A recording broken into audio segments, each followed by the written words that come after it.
So, Sony is apparently acquiring Cdprojekt Red, and they've also got Days Gone 2 randomly in development. This is a completely out-of-the-moment video. I just saw the news and I wanted to talk about it for multiple reasons, but to sum it up, it seems unrealistic, but at the same time, if these rumors are true, like, that's pretty cool, you know what I mean? Okay, I'm gonna tackle Days Gone 2 first, because there really isn't much to talk about when it comes to that. So there's a couple reasons why this seems really unrealistic. One, Days Gone 2 was basically cancelled, okay? They said, no, we're not doing Days Gone 2 again.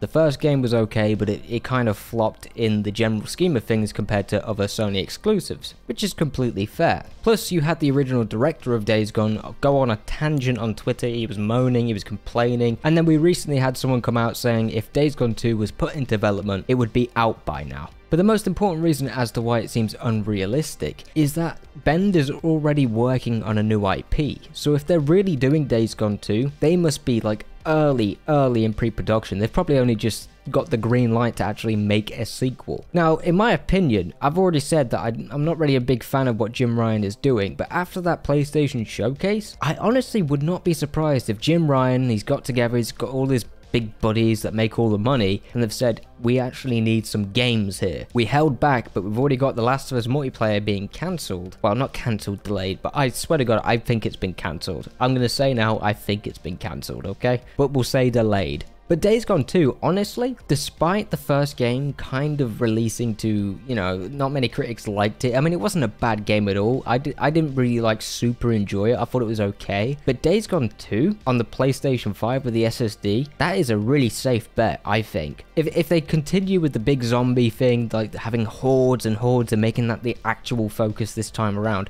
it makes so much sense for the PlayStation 5. Because that system is basically built for it, you know what I mean? Like I said, the original director went on a bit of a tangent. He went crazy. He was like, oh my God, why have they greenlit Days Gone 1? What's going on? Days Gone 2, sorry. What's going on? This is a mess, blah blah blah blah blah. So he probably is not coming back, but there's also the fact that Ben's already working on a new IP. So this could also be concerning, because if Ben's new IP is not living up to the expectations Sony had, it would make sense to push them to something that they've already worked on and can improve on in the future, which is Days Gone 2. Anyway, I'm just speculating because we haven't seen Ben's new IP, which we probably should have seen at the PlayStation showcase, but I'm going to keep that to myself really. I'm not going to talk too much about that until we get to see it. But the reality is, if they're greenlighting a Days Gone sequel, it doesn't make me very confident in what Ben's got going right now, which is a bit concerning. But this is the big one. Sony is apparently, this is a rumor created by someone called Liz, I think. They are quite a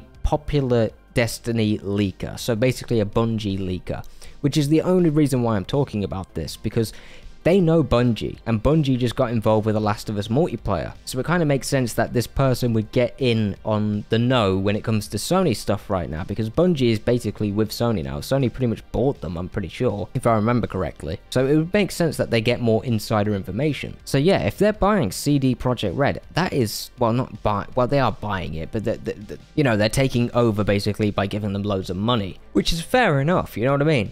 But it also doesn't really make much sense, because Cdprojekt Red, they're doing alright as an independent studio. I mean, they released The Witcher 3. That was a massive success. I think we can all agree. Even if you haven't played it, you know about The Witcher 3. Everyone was talking about it. But after Cyberpunk, it would make sense that funds get low, people have less confidence in them, people are less likely to help them out. I mean, obviously, like, they were getting sued by shareholders and everything. So it would make sense that maybe they're secretly struggling behind the scenes, especially with this Cyberpunk DLC they're making, along with the Witcher remake and the new sequel to Witcher and the other Witcher sequel, which is a bit of a mess, to be honest. I'm quite confused on that. So it would make sense that they need someone bigger than them to come in and say, we're going to take over, you can do what you want, here's some money, but, you know, we want the exclusive rights, or we want to make most of the money. It would make sense. But at the same time, if Sony really does acquire Cdprojekt Red, I'm going to be much more concerned than I would be with what they're doing right now. Because Sony clearly are obsessed with live service games at the minute.